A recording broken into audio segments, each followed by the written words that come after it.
الحمد لله حمدا كثيرا طيبا مباركا فيه وأشهد أن لا إله إلا الله وحده لا شريك له وأشهد أن محمدا عبده ورسوله صلى الله عليه وعلى آله وصحبه وعلى كل من اتبع أثرهم إلى يوم الدين أما بعد. قال الإمام النووي رحمه الله تعالى: الحديث العاشر عن أبي هريرة رضي الله عنه قال: قال رسول الله صلى الله عليه وسلم: إن الله طيب لا يقبل إلا طيبا، وإن الله أمر المؤمنين بما أمر به المرسلين، فقال تعالى: يا أيها الرسل كلوا من الطيبات واعملوا صالحا. وقال تعالى: يا أيها الذين آمنوا كلوا من طيبات ما رزقناكم. ثم ذكر الرجل يطيل السفر أشغث أغبر يمد يديه إلى السماء: يا رب يا رب، ومطعمه حرام ومشربه حرام وملبسه حرام وغذي بالحرام، فأنى يستجاب له. رواه مسلم.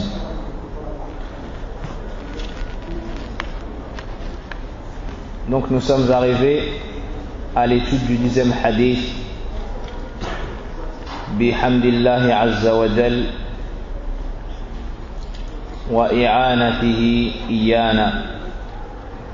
D'après Abu Huraira radiyallahu anhu, le messager d'Allah sallallahu alayhi wa sallam a dit: certes Allah est bon et n'accepte que ce qui est bon, et Allah a ordonné aux croyants ce qu'il a ordonné aux messagers. Ensuite il récita la parole du Très-Haut: ô vous les messagers, mangez de ce qui est licite et faites le bien, car je sais parfaitement ce que vous faites. Et le Très-Haut dit aussi: ô vous les croyants, mangez des nourritures licites que nous vous avons pourvues, et remerciez Allah si c'est vraiment lui que vous adorez. Washkuru lillahi in kuntum iyyahu ta'budun. Ensuite il a mentionné un homme qui voyagea un long moment, les cheveux ébouriffés, couverts de poussière, levant les mains vers le ciel en invoquant Allah: ô Seigneur, alors que ce qu'il consomme est illicite, ce qu'il boit est illicite, ses vêtements sont illicites, et qu'il fut nourri que par l'illicite. Comment serait-il exaucé? Apporté par l'imam Muslim. Dans ce hadith, qui est donc rapporté par Abu Huraira Abdurrahman ibn Sakhr, le prophète sallallahu alayhi wa sallam nous dit: Inna Allah tayyibun. Certes Allah est bon. Tayyibun, al-tayyib ay al-tahir al-munazzah an jami' al-naqa'is wal-'uyub. Al-tayyib alladhi la ya'tarihi naqs. Certes Allah est tayyib, il est bon, il est pur, c'est-à-dire celui qui est purifié de tout manquement et de tout défaut.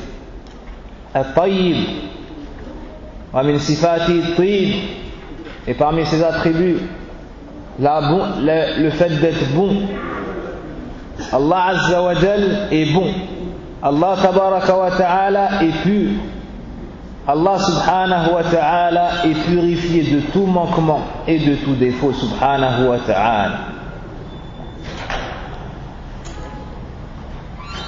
طيب في ذاته تبارك وتعالى، طيب في أسمائه سبحانه وتعالى، ولله الأسماء الحسنى فادعوه بها، أيما تدعو فله الأسماء الحسنى. طيب في صفاته سبحانه وتعالى، طيب في أفعاله عز وجل.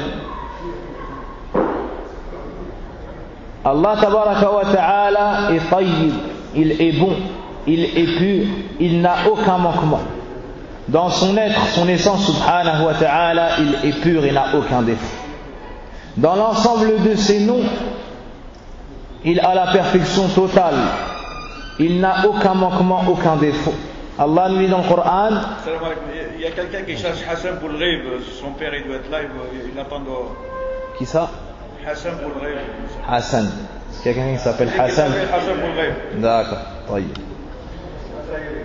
Donc, Allah subhanahu wa ta'ala est pur dans ses noms. A les noms les plus parfaits, les plus complets. Il nous dit dans son livre, et c'est à Allah qu'appartient les plus beaux noms. Invoquez-le donc avec. Il est tayyibun, il est bon et pur et n'a aucun défaut également dans ses attributs subhanahu wa ta'ala. وله المثل الأعلى أي الوصف الأعلى. Et Allah dans son livre nous dit qu'il a les attributs et la description la plus élevée, la plus parfaite, la plus complète. Allah subhanahu wa ta'ala est tayyib, bon et n'a aucun défaut également dans tout ce qu'il fait, dans toutes ses actions subhanahu wa ta'ala. Tout ce qu'Allah fait est tayyib, bon, pur et parfait.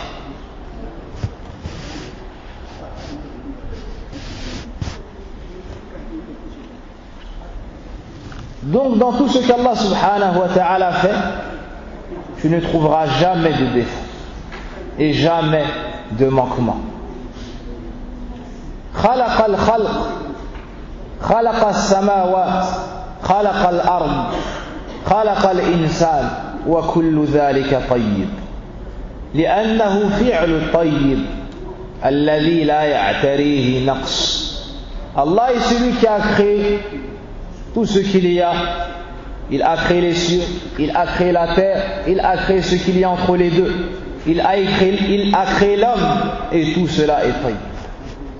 Si tu lèves ton regard et tu regardes le ciel, tu verras qu'il est tayyib. Si tu regardes le soleil, tu verras qu'il est tayyib. La lune également. Et tout ce qui suit son cours, que ce soit dans les cieux ou sur terre, tu verras que c'est tayyib. Tu verras que la nuit ne devance pas le jour et que le jour ne devance pas la nuit. Tu verras que la lune commence par un croissant de lune ou un filet ou un filament plutôt, et que ça grossit jusqu'à atteindre la pleine lune et ensuite ça diminue et il n'y a aucun manquement dans cela. Tu vois qu'Allah Azza wa Jal a orné le ciel d'étoiles afin de l'embellir.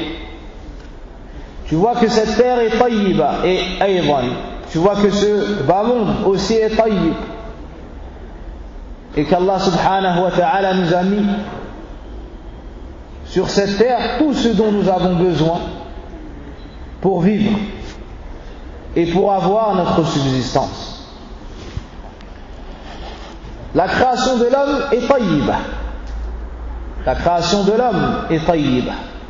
Lorsque tu regardes l'homme et comment est-ce qu'il a été créé, tu verras qu'il est tayyib. Tu verras qu'il est tayyib.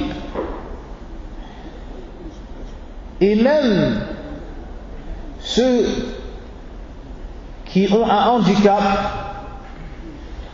ou ceux qui n'ont pas la même apparence que tout le monde, ben sache que même ça c'est tayyib.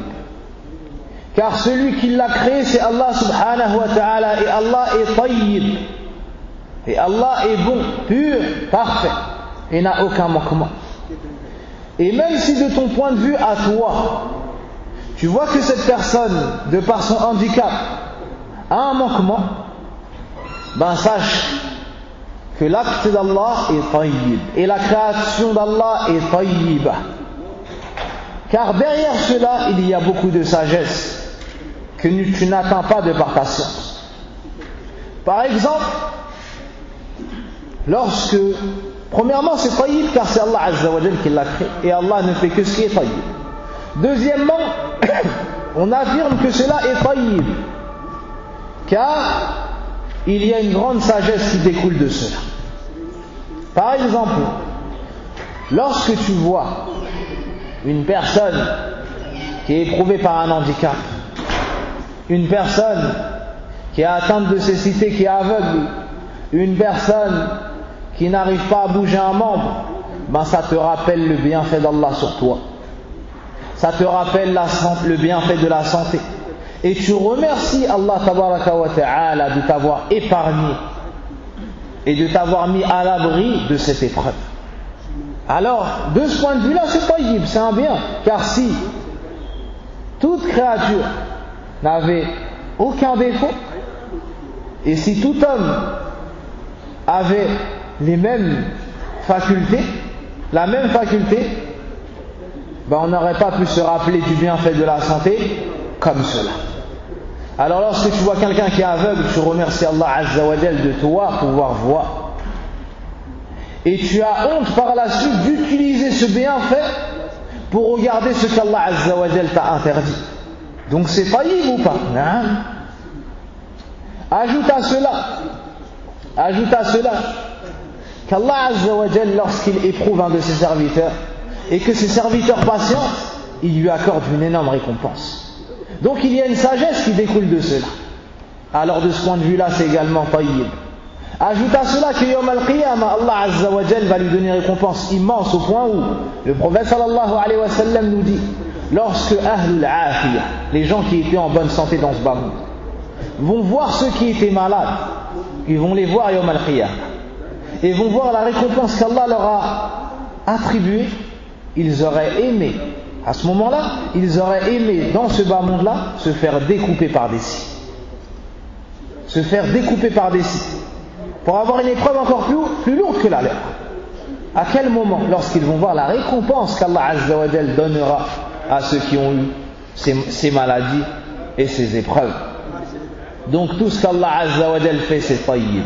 Même si de ton point de vue, tu vois des manquements, sache qu'Allah Azza wa Jal est sage dans ce qu'il décrète, dans ce qu'il a créé et dans tout ce qu'il fait. Subhanahu wa ta'ala. Que ce soit les mers, que ce soit les montagnes, que ce soit le soleil, que ce soit la terre, le ciel, ta personne et tout ce qui est, sache que tout cela est tayyib, car c'est la création de celui qui est tayyib, subhanahu wa ta'ala. Même le pauvre, lorsque tu le vois, sache qu'il est tayyib. Sache qu'il est tayyib. La personne qui est pauvre, lorsque tu le vois, tu te rappelles le bienfait d'Allah Azza wa Jal sur ta personne. Tu te rappelles le bienfait d'Allah sur ta personne et qu'il t'a mis à l'abri du besoin. Et sache que la personne qui est dans la pauvreté, peut-être que c'est un bienfait pour lui. Car certaines personnes, lorsqu'elles sont éprouvées par la richesse, s'éloignent d'Allah subhanahu wa ta'ala. Et s'éloignent des demeures les plus aimées auprès d'Allah subhanahu wa ta'ala. Certains parmi les serviteurs d'Allah Azza wa Jal, rien ne les réforme si ce n'est la pauvreté. Et d'autres, la richesse. Et Allah Azza wa Jal donne à chacun ce qui est bon pour lui. Donc lorsqu'Allah ne te donne pas une chose après avoir fait les causes, après que tu aies fait les causes, ne pense pas que c'est par un manquement de sa part. Allah, c'est Al-Ghani, Al-Karim, Al-Jawad. Allah est riche, il est généreux, et il donne avec largesse. S'il ne t'a pas donné, ça n'est pas par faiblesse ou manquement ou pauvreté, mais c'est de par sa sagesse subhanahu wa ta'ala. Donc la chose à retenir, c'est qu'Allah Azza wa Jal est tayyib dans son essence, dans ses noms, ses attributs, ses actions et tout ce qu'il fait. Et dans tout ce qu'il fait. Subhanahu wa ta'ala. Et si Allah est tayyib, la yaqbalu illa tayyiba. Et vu qu'Allah subhanahu wa ta'ala est bon, pur, il n'accepte que ce qui est bon et pur. Il n'accepte que ce qui est bon et ce qui est pur. Allah subhanahu wa ta'ala fi ghinan anna huwa al-ghani al-hamid. قال تبارك وتعالى في كتابه الكريم يا أيها الناس أنتم الفقراء إلى الله والله هو الغني الحميد إن يشاء يذهبكم ويأتي بخلق جديد وما ذلك على الله بعزيز وما ذلك على الله بعزيز. Allah subhanahu wa ta'ala n'accepte que ce qui est bon et pur, car lui-même est bon et pur. Sache qu'Allah n'a pas besoin de toi ni de tes actions, mais toi tu es dans le besoin d'Allah tabaraka wa ta'ala à chaque moment. Si tu l'adores, c'est pour ta personne. C'est pour que le bien vienne vers toi. Allah, lui, que tu l'adores ou que tu ne l'adores pas, il est riche et se passe de nos adorations. Et c'est les dignes de louange que nous l'adorions ou pas. Ça reste Al-Hamid. Ça reste Al-Hamid, subhanahu wa ta'ala. À partir de là, si tu veux emprunter un chemin qui te mène vers l'acceptation de tes actions et l'agrément d'Allah Azza wa Jal, tu devras emprunter un chemin tayyib et accomplir des actions tayyibah. Tu devras faire des actions bonnes et emprunter le bon chemin. Allah subhanahu wa ta'ala طيب في نفسه في ذاته في أسمائه في أفعاله ولم يفعل معك إلا طيب وخلقك خلقا سويا طيبا ورزقك رزقا طيبا وأمرك بعبادة طيبة أو بعد كل ذلك تسلك طريقا غير طيب تتقرب إليه بغير طيب فأي عبد يفعل ذلك. Allah subhanahu wa ta'ala est bon et pur. Il t'a créé de la meilleure façon et t'a donné ta subsistance bonne et pure. Après tout cela, il t'a ordonné de l'adorer par une adoration bonne et pure. Est-ce qu'après tout cela, tu vas t'approcher de lui par des choses qui ne sont pas bonnes ni pures? Est-ce que tu vas emprunter un chemin qui n'est pas bon et pur? Donc Allah c'est At-Tayyib, tu ne dois te rapprocher de lui que par At-Tayyib. Tu ne dois t'approcher de lui que par At-Tayyib. Wa hadha fi ash-shu'un kulliha, fi al-ibadat, fi al-mu'amalat, fi kulli shay.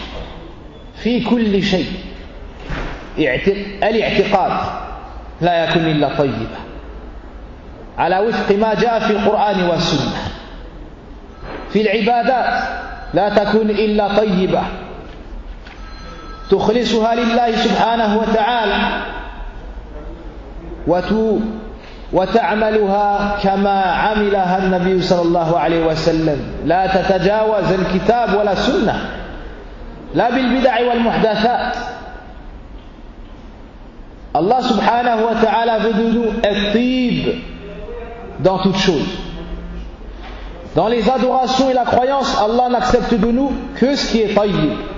Dans ce hadith, le prophète sallallahu alayhi wa sallam nous informe qu'Allah tabaraka wa ta'ala n'accepte que ce qui est tayyib, car lui-même est tayyib. Donc dans ta croyance, tu dois prendre que ce qui est tayyib. Et la croyance tayyiba, c'est celle qui est prise du Coran et de la Sunna.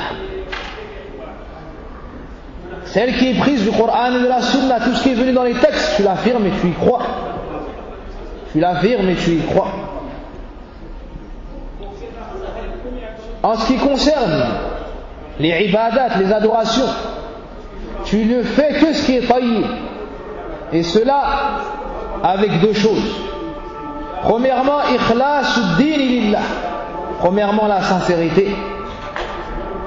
Tusaffi hadha al-qalb min talabi ghayrillah. Tu purifies ton cœur de rechercher l'agrément d'un autre qu'Allah Azza wa Jal à travers cette adoration. Tu te lèves ne te levant que pour Allah. Tu parles que pour Allah. Tu pries que pour Allah. Tu te prosternes que pour Allah. Tu aimes d'un amour adoration qu'Allah. Tu le crains d'une crainte adoration. Lui seul et nul autre que lui subhanahu wa ta'ala. tu purifies ton cœur de rechercher un autre que lui subhanahu wa ta'ala. Ça c'est al-ikhlas. Ala lillahi ad-din al-khalis. هذا هو الأمر الذي أمر الله به في كتاب الكريم. وما أمروا إلا ليعبدوا الله مخلصين له الدين حنفاء. الآية. Al-ikhlas, c'est la chose qu'Allah nous a ordonnée dans le Coran, dans de nombreux versets. Le deuxième point pour que ton adoration soit tayyiba, mutaba'atu rasoul al-karim sallallahu alayhi wa sallam, c'est le fait d'accomplir ton acte en conformité avec les enseignements du prophète sallallahu alayhi wa sallam.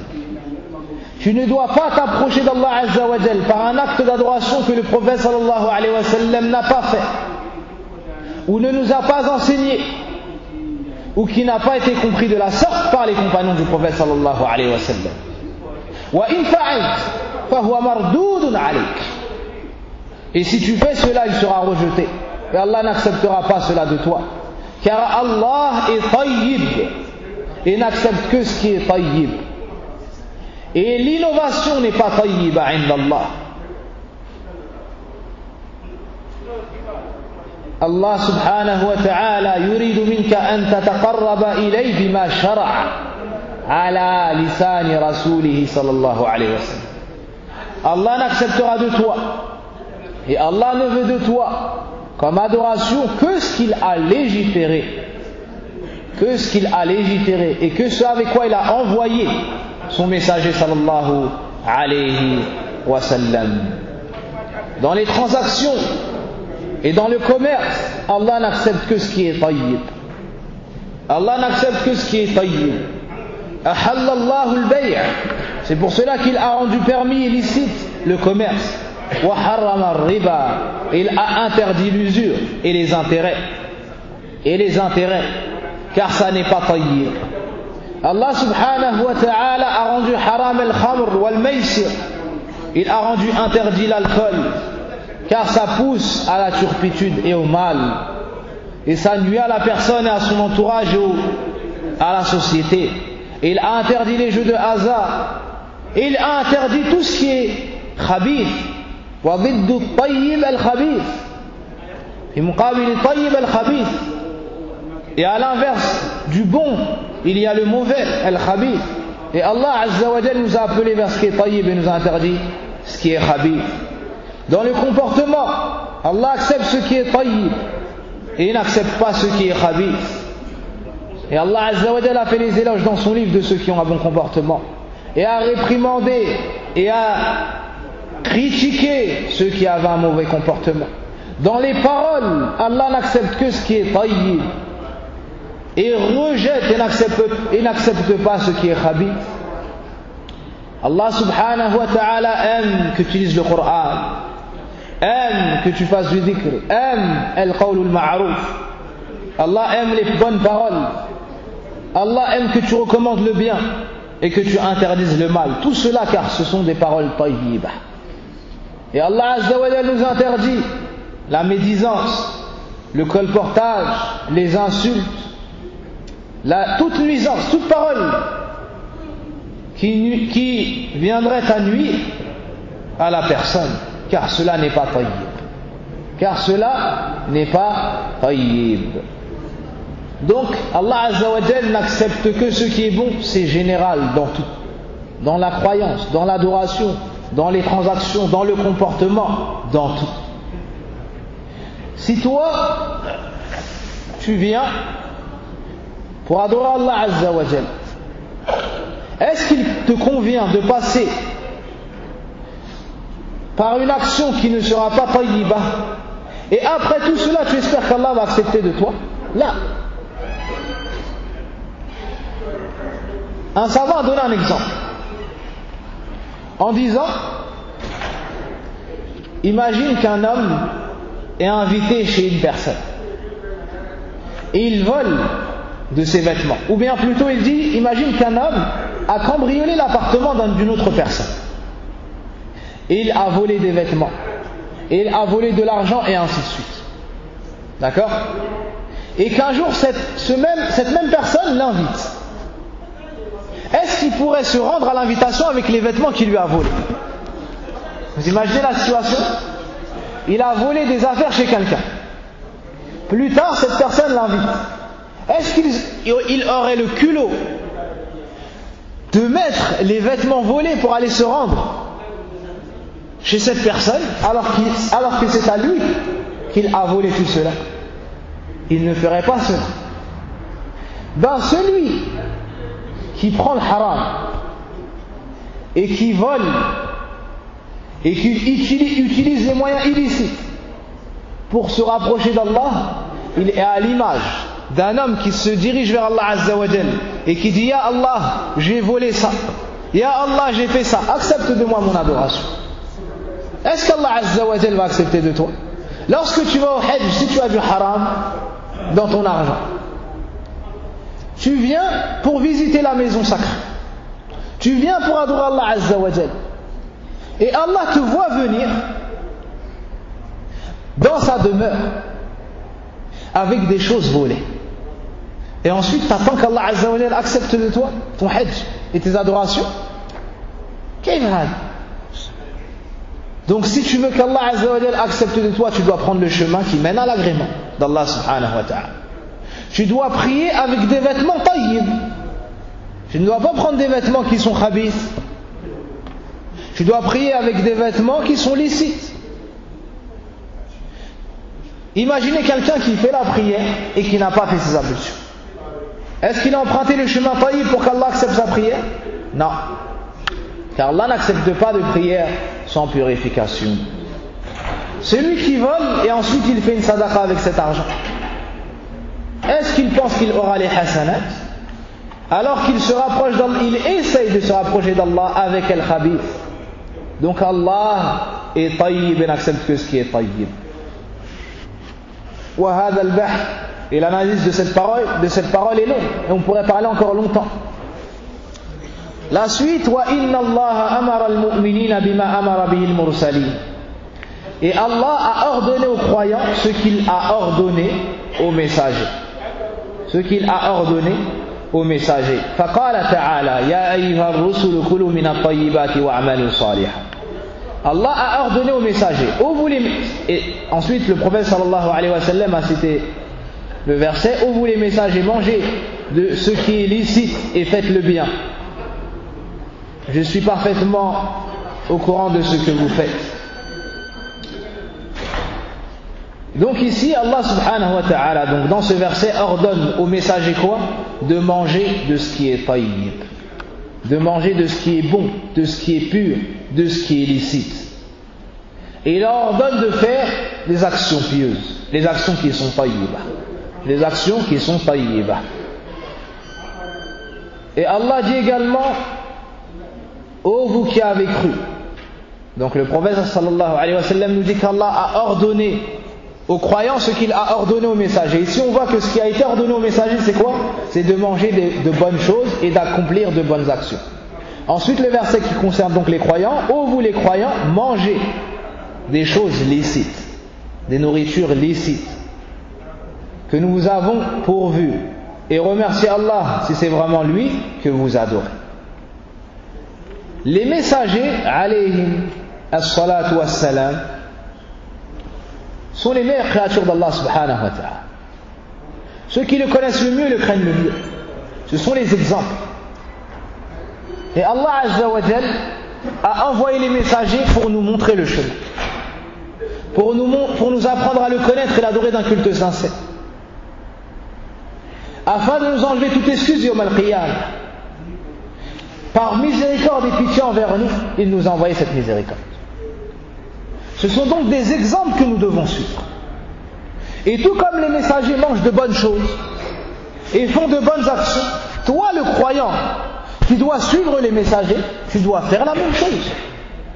لَقَدْ كَانَ لَكُمْ فِي رَسُولِ اللَّهِ أُسْوَةٌ حَسَنَةٌ لِمَنْ كَانَ يَرْجُو اللَّهَ وَالْيَوْمَ الْآخِرَ وَذَكَرَ اللَّهَ كَثِيرًا.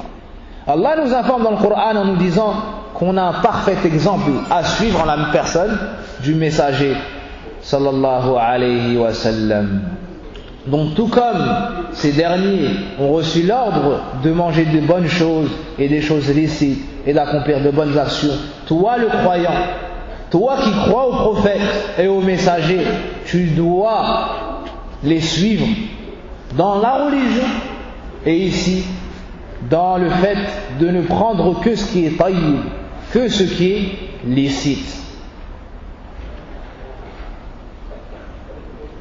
Et on voit ici une différence entre les deux versets. C'est que dans le premier verset,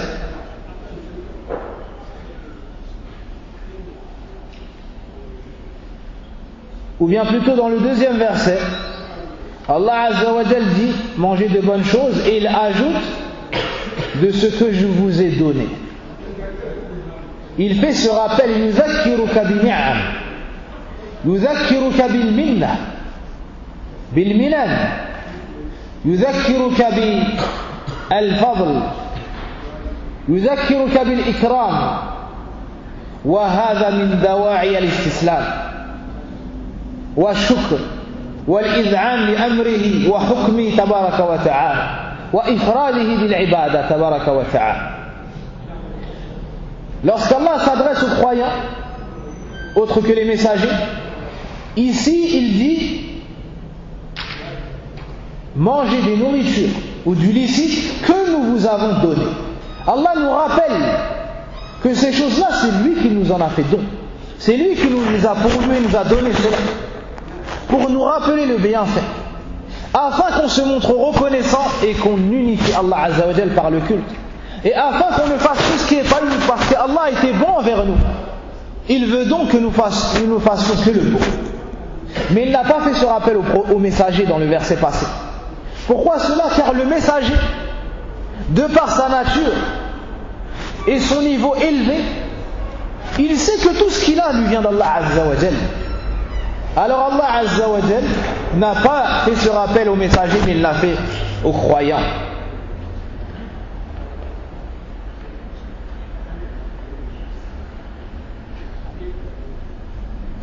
La troisième partie du hadith, ensuite le prophète sallallahu alayhi wa sallam nous dit ثم ذكر الرجل يطيل السفر أشغث أغبر. Donc ensuite il a mentionné un homme,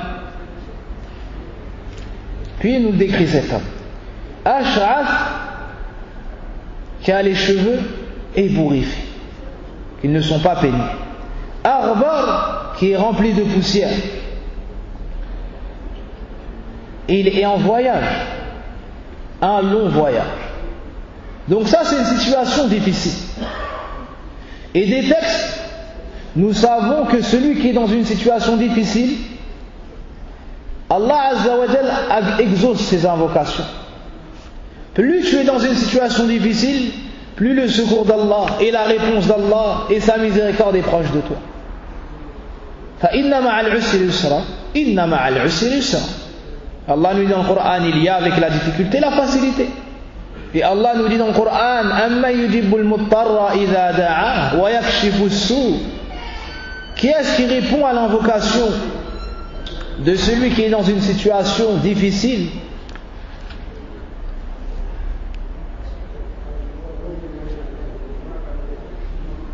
Donc, lorsque tu es dans une situation difficile, la réponse d'Allah est proche de toi. De plus, on a des textes qui montrent que le voyageur, ses invocations sont exaucées.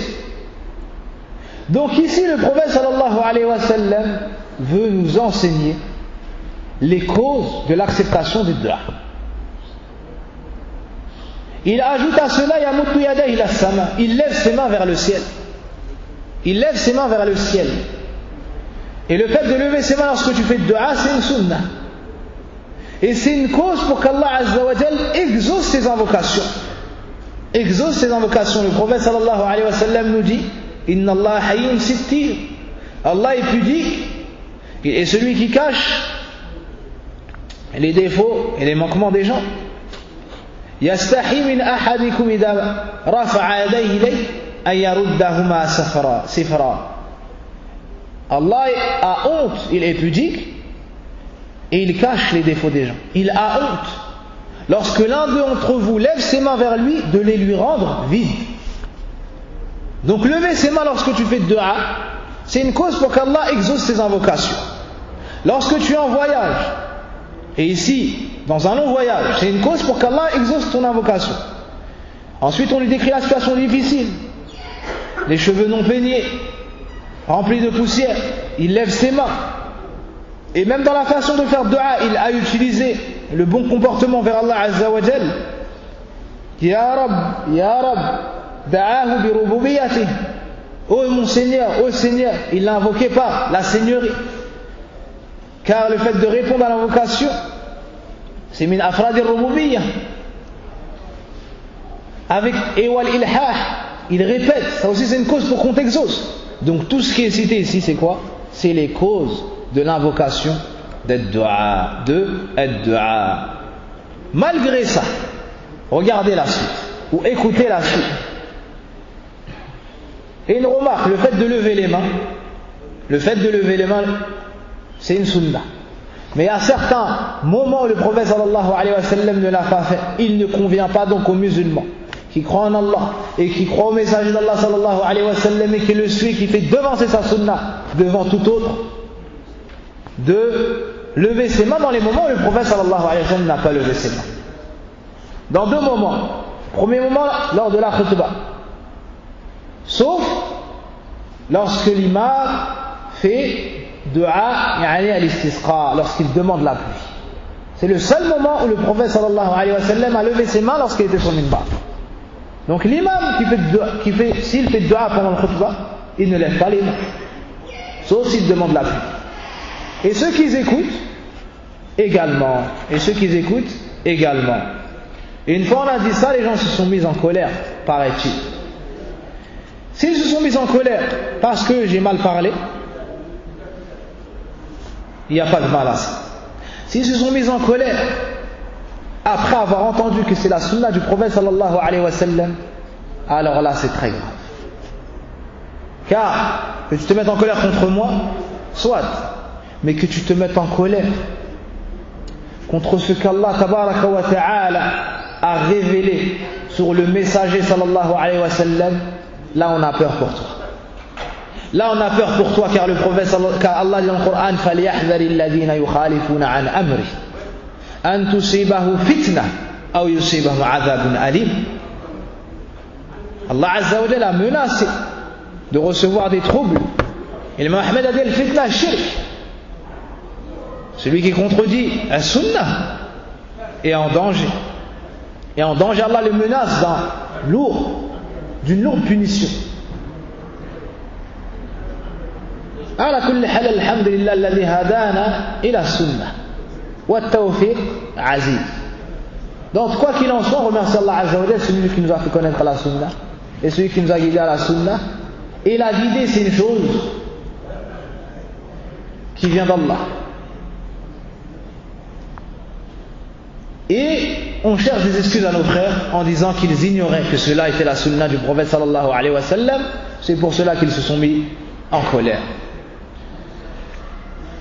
Quoi qu'il en soit, ici le prophète sallallahu alayhi wa sallam, par la suite, après nous avoir cité toutes les causes qui étaient réunies chez cet homme qui a fait dua, qui a demandé à Allah Azza wa Jal, il nous cite à la suite les choses qui empêchent la réponse, qui obstruent la réponse, qui font qu'Allah ne va pas t'exaucer et te donner ce que tu as demandé. Il dit wa mat'amuhu haram, sa nourriture est haram, il mange des choses haram. Il mange de la viande pas halal par exemple, ou il mange du porc, ou il mange le fruit de choses qu'il a volées, ou il a acheté avec de l'argent haram, et ainsi de suite, ou il a pris sur son lieu de travail sans la permission. Wa mat'amuhu haram, donc ce qu'il mange, ce qu'il consomme est illicite. Wa mashrabuhu haram, ce qu'il boit est illicite.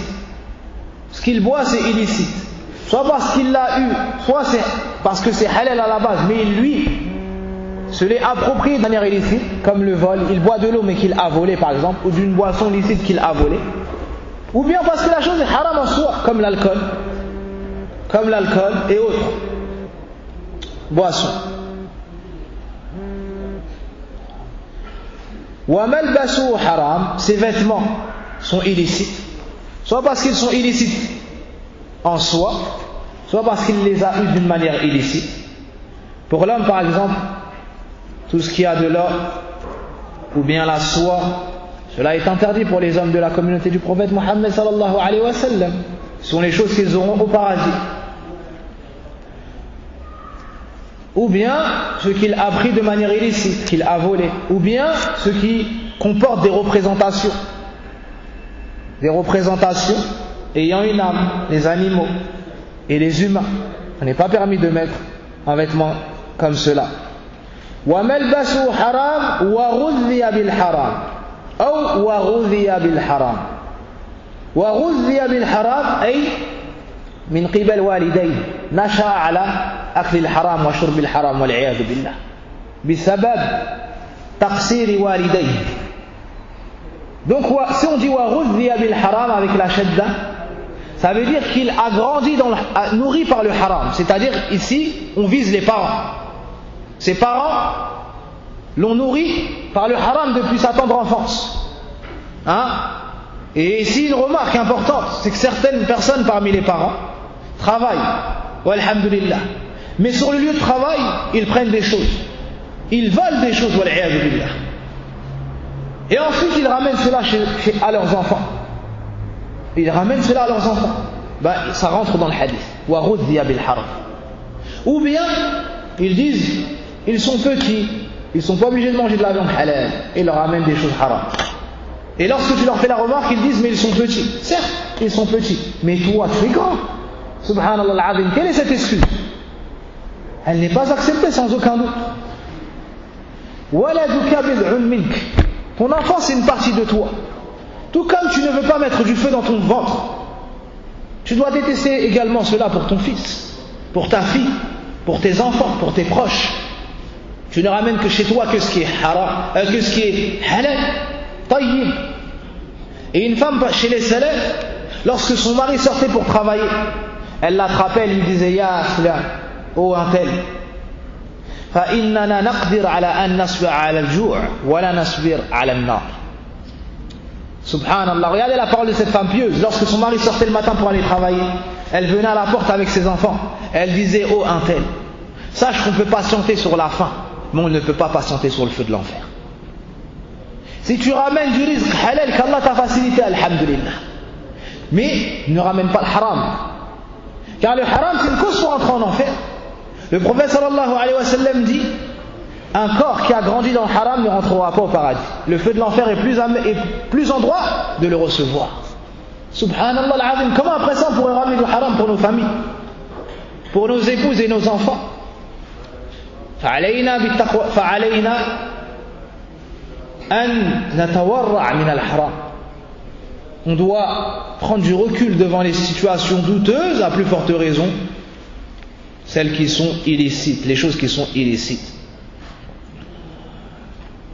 Et si c'est sans la shadda, wa ghudhiya bil haram, ghudhiya bil haram, à ce moment-là c'est lui, d'accord, il se nourrit du haram, c'est-à-dire lui-même, après avoir atteint un certain âge et qu'il a eu les moyens, il ne dépend plus de ses parents, il prend de ce qui est illicite. Il prend de ce qui est illicite. Et rentre dans cela ad-dukhan, la cigarette. C'est haram et c'est khabith.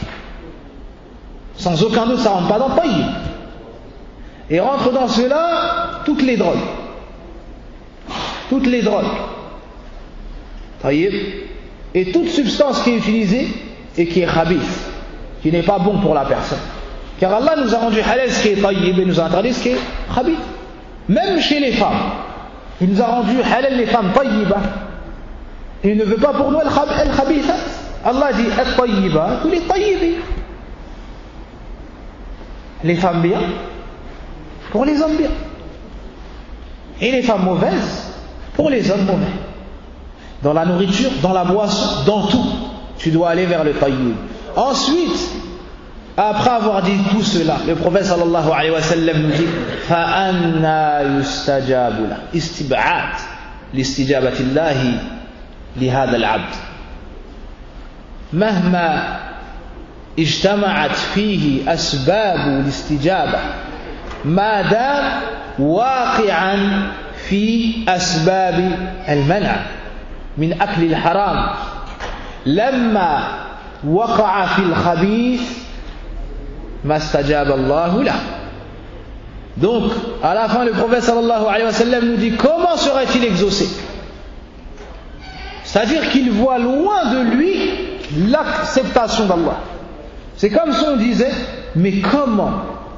Mais comme est loin la réponse d'Allah pour ce serviteur, car il a mis sur lui et dans son ventre le khabith et n'a pas pris le tayyib. Car Allah est tayyib et n'accepte que ce qui est tayyib. Tu veux qu'Allah accepte tes du'as, il faut que tu viennes à Allah avec un tayyib. Le prophète sallallahu alayhi wa sallam mangeait que ce qui était tayyib. Et il n'a jamais mangé de choses haram et khabith. Des mois, par moment, il ne mangeait pas de viande. Et on n'allumait pas le feu dans sa cheminée. Il ne trouvait rien.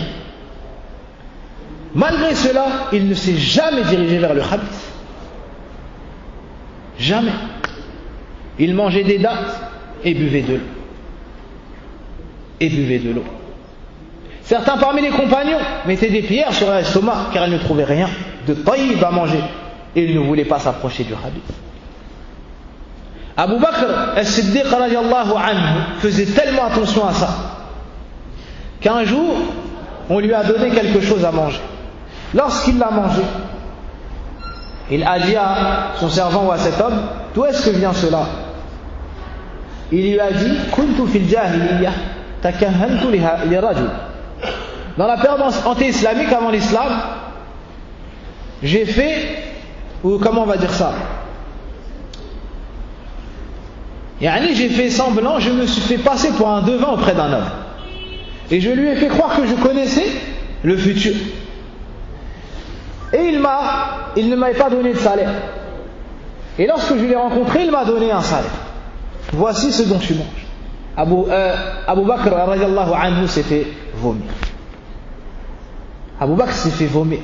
Il ne voulait que rien de khabith ne rentre dans sa bouche tayyiba. Il prononce que ce qui est tayyib. Radiyallahu anhu.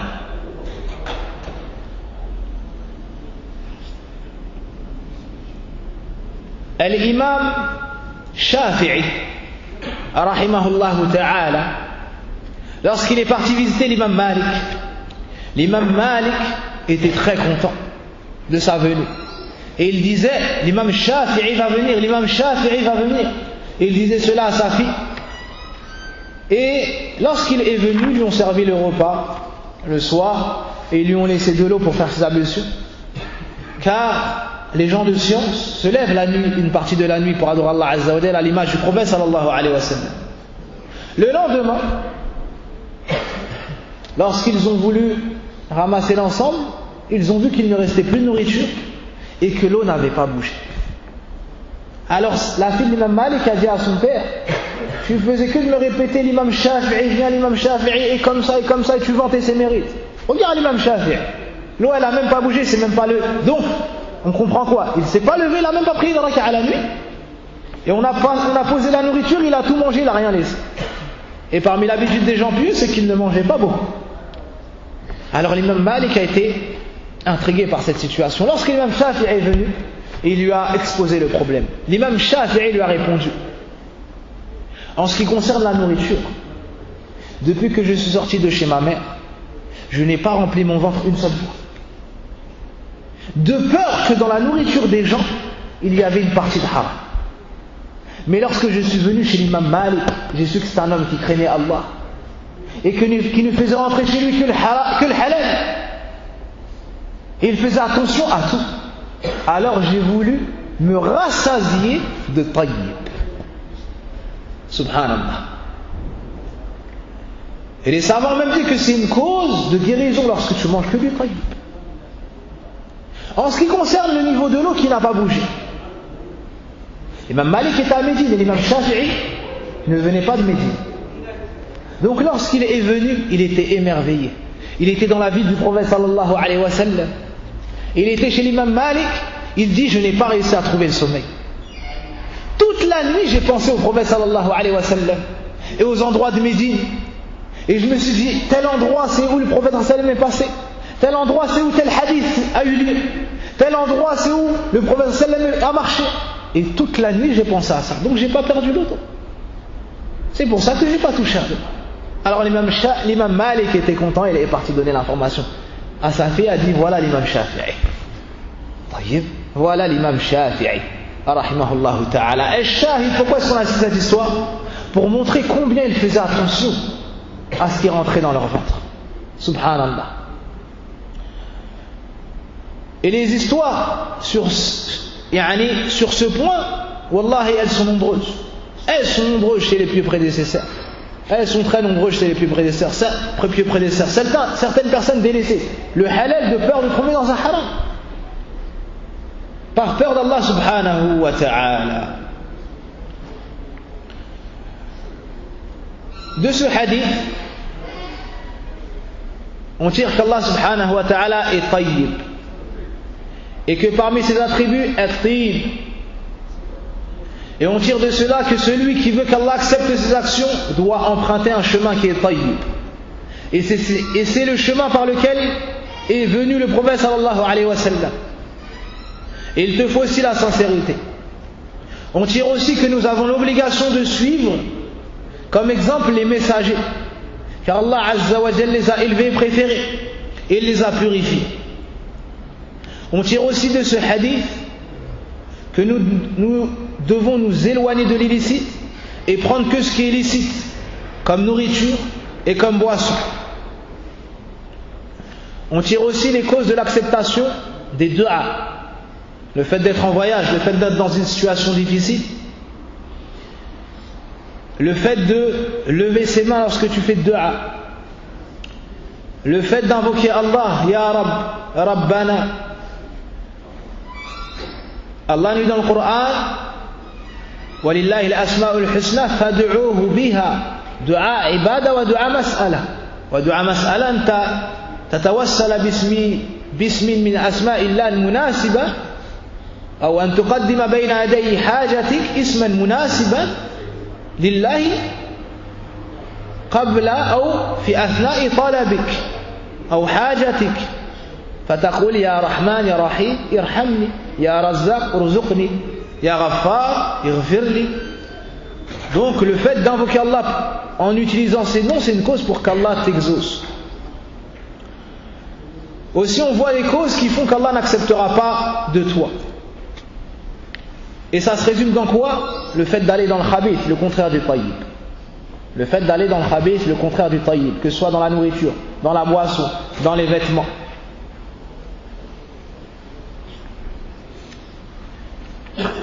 فأنى يستجاب له رواه مسلم فهذا حديث عظيم. Ce hadith là c'est un hadith azim.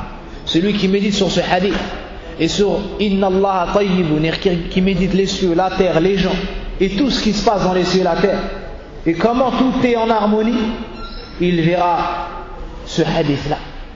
Et il comprendra ce hadith-là. Et cela lui montrera qu'Allah n'a aucun défaut, qu'il est parfait, subhanahu wa ta'ala. Walhamdulillah. قال الإمام النووي رحمه الله تعالى الحديث 11 عن أبي محمد الحسن بن علي ابن أبي طالب سبط رسول الله صلى الله عليه وسلم وريحانته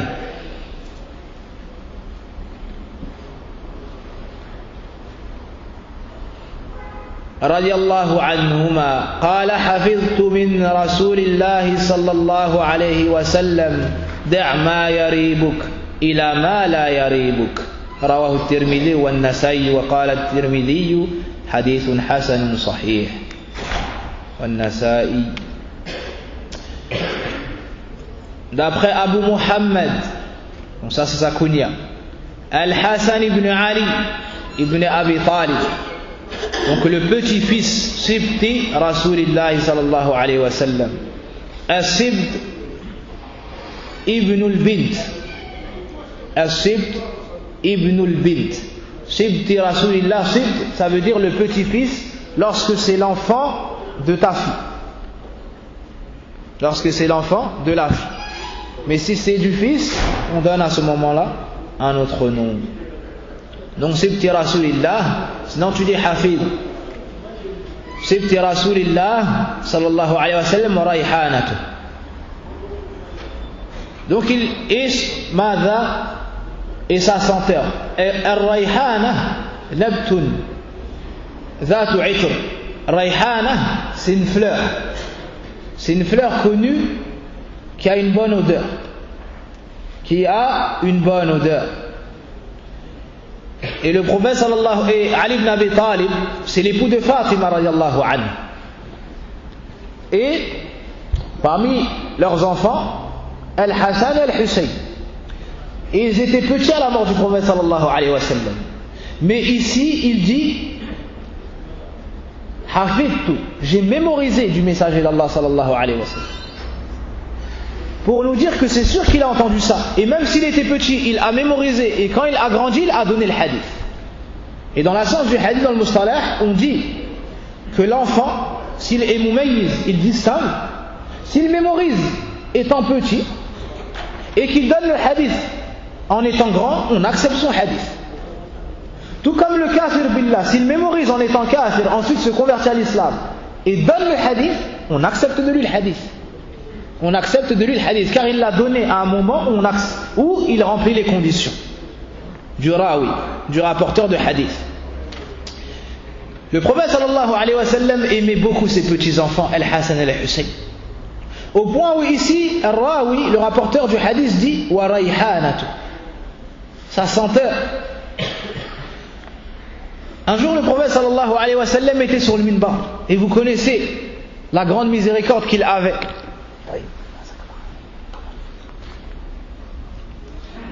Envers les mondes et particulièrement envers les enfants.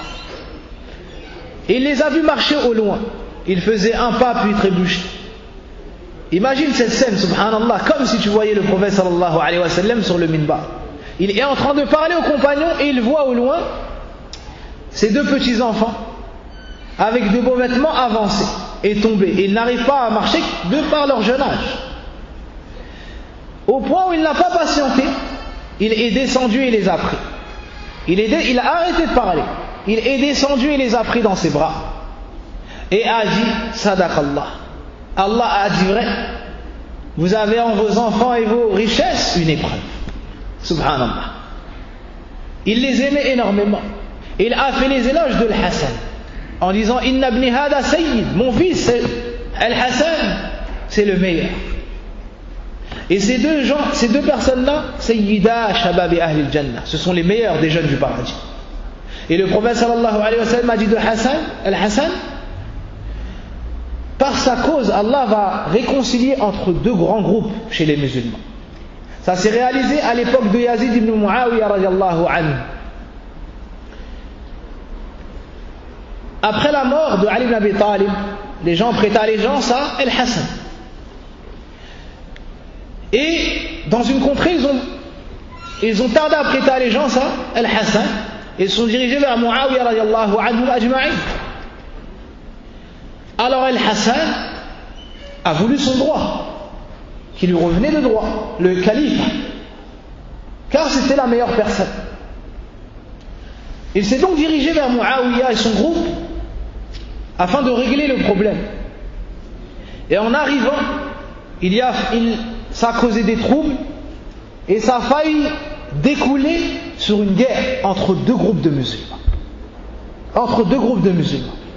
Al-Hassan à ce moment-là a médité et a analysé la situation avec science et avec sagesse.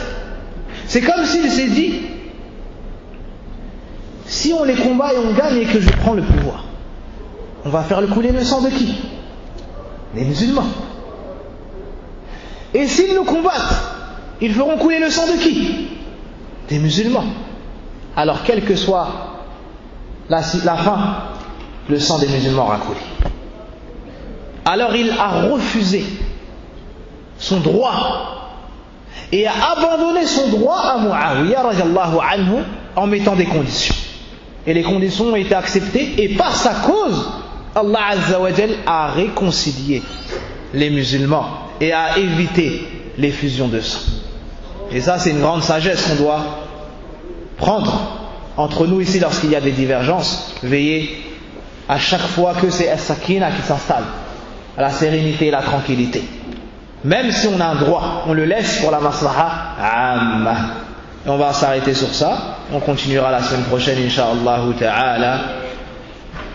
Wa sallallahu ala nabiyyina Muhammad wa ala alihi wa sahbihi ajma'in. Allahumma alimna ma jahilna. وافقنا لما تحب وترضى سبحانك اللهم وبحمدك أشهد أن لا إله إلا أنت أستغفرك وأتوب إليك